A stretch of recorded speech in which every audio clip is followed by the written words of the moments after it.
तो शुरुआत करते हैं जोधपुर से खबर के साथ। केंद्रीय गृह मंत्री अमित शाह का जोधपुर दौरा। बीएसएफ मुख्यालय में केंद्रीय गृह मंत्री अमित शाह हैं। करीब सुबह 9:30 बजे जोधपुर से दिल्ली जाने का उनका कार्यक्रम है। बीएसएफ के गेस्ट हाउस में रात्रि विश्राम उन्होंने किया और साथ ही साथ शनिवार यानी कल जैसलमेर और जोधपुर के दौरे पर अमित शाह थे। ओबीसी कार्य समिति की राष्ट्रीय बैठक को उन्होंने संबोधित किया। विभाग के बूथ स्तर के कार्यकर्ताओं को संबोधित किया और सम्मेलन को संबोधित करके चुनाव जीतने का मूल मंत्र भी दिया। 2 दिवसीय जोधाना के दौरे पर थे और इस दौरान उन्होंने सबसे पहले जैसलमेर भी जाकर अब जो उनके कार्यक्रम थे उनके अनुरूप जैसलमेर का पूरा उनका दिन रहा। उसके बाद जोधाना कल पहुंचे। लगातार फर्स्ट इंडिया के जरिए तस्वीरें आपको दिखाई। सुबह जैसलमेर के तनोट राय मंदिर में पहुंचे। उसके पश्चात जब जोधपुर के लिए निकले, ओबीसी की राष्ट्रीय कार्य समिति की बैठक को उन्होंने संबोधित किया। उसके बाद में बूथ स्तरीय कार्यक्रम को संबोधित किया। उसके बाद बीएसएफ फिर से पहुंचे और अब बीएसएफ में उन्होंने रात्रि विश्राम कर लिया है। सुबह 9:30 बजे वहीं से वो दिल्ली के लिए प्रस्थान करेंगे। पूरी जानकारी के साथ में हमारे सहयोगी राजीव इस वक्त हमारे साथ जुड़ चुके हैं। राजीव, 2 दिवसीय जोधाना के दौरे पर अमित शाह और एक बार फिर से बॉर्डर इलाकों से यानी कि सीमावर्ती इलाकों से जो हुंकार भरी है वो एक सियासी मैसेज के तौर पर बहुत ज्यादा महत्वपूर्ण है। राजीव, क्या कहेंगे?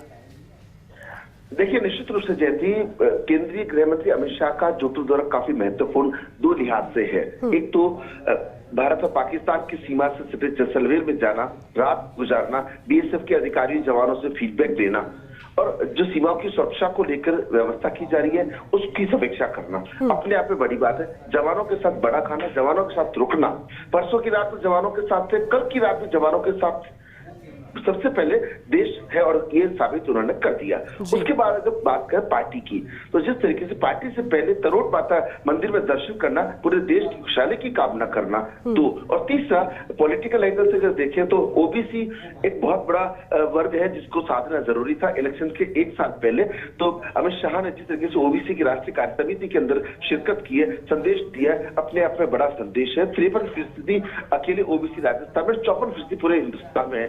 तो ऐसे में माना जा सकता है कि ये दौरा काफी अहमियत है। उसके अलावा बूथ स्तर जो कार्यकर्ता संभाग के 25,000 से अधिक जो कार्यकर्ता पहुंचे, उनको जो संदेश दिया गया उसके पीछे यही है कि 2023 का पहले विधानसभा चुनाव और 2026 का लोकसभा चुनाव जीतना है। उस लिहाज से ये दौरा काफी महत्वपूर्ण कहा जा सकता है। किसी देश के गृह मंत्री का 2 रात किसी राज्य के अंदर गुजारना अपने आप में बड़ा पॉलिटिकल संदेश है। और आज अमित शाह कुछ देर बाद 9:30 बजे यहाँ से दिल्ली के लिए रवाना होंगे। इस वक्त वो जोधपुर के बीएसएफ मुख्यालय में अभी कल रात को विश्राम किया और अभी वहीं पर है। जी बिल्कुल। और अजय, देखिए, अगर कार्यशैली की बात की जाए भारतीय जनता पार्टी की, तो हमेशा से विचारधारा ये रही है कि जो केंद्र सरकार की ओर से कार्य किए जा रहे हैं सरकार में रहते हुए उनको कार्यकर्ताओं तक पहुंचाया जाए ताकि कार्यकर्ता उन्हें आम जनता में ट्रांसफर कर पाए।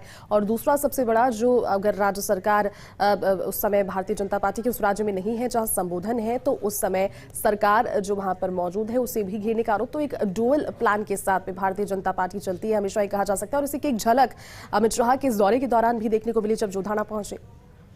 निश्चित रूप से जो केंद्र सरकार कामकाज कर रही है, आम जनता तक पहुंचने तो विचारधारा का विकास होता है। केंद्र सरकार में इतने कामकाज है, उसका आधार होता है कि इस वक्त सबको पता है राजस्थान में कांग्रेस सरकार है, कांग्रेस सरकार अपने दावे करती है अपने कामकाज के आधार पर, लेकिन ऐसे में केंद्र सरकार के पास में जो कामकाज हुए हैं उन कार्यों के आधार पर कार्यकर्ताओं को आम तक पहुंचने, विचारधारा को आगे तक पहुंचाने और भविष्य में राजस्थान की कैसी तस्वीर होगी उसको लेकर के कार्यकर्ताओं को बूथ स्तर के कार्यकर्ताओं को मजबूत करना अपने आप में बड़ा संदेश, पॉलिटिकल संदेश तो नहीं, सियासी संदेश उस एंगल से भी है कि आने वाले समय में चाहे गुजरात की बात करें, वहां चुनाव जिस तरीके से छत्तीसगढ़ और राजस्थान को अगले साल के टारगेट माना है, वही 2024 के अंदर स्पष्ट कहा है कि जब राजस्थान और गुजरात जीतेंगे, छत्तीसगढ़ जीतेंगे, तभी तो देश जीतेंगे। तो कहीं ना कहीं संदेश साफ है कि कार्यकर्ता, जो बूथ स्तर के कार्यकर्ता, नीचे के कार्यकर्ता को मजबूत देना एक सबसे बड़ी जो इस दौरे की महत्ता कही जा सकती है। जी बिल्कुल। चलिए राजीव, बहुत बहुत शुक्रिया तमाम जानकारी के लिए और साथ जुड़ने के लिए। तो केंद्रीय गृह मंत्री अमित शाह जोधपुर के दौरे पर, और साथ ही आपको बता दें कि 9:30 बजे का समय जब वहां से बीएसएफ के कैंप में उन्होंने जवानों के साथ भी रात में बातचीत की, उनकी कार्य प्रणाली को जाना, किस तरह से सीमा सुरक्षा करते हैं, वो तमाम चीजें, और 9:30 बजे वहीं से दिल्ली फिर से निकलेंगे।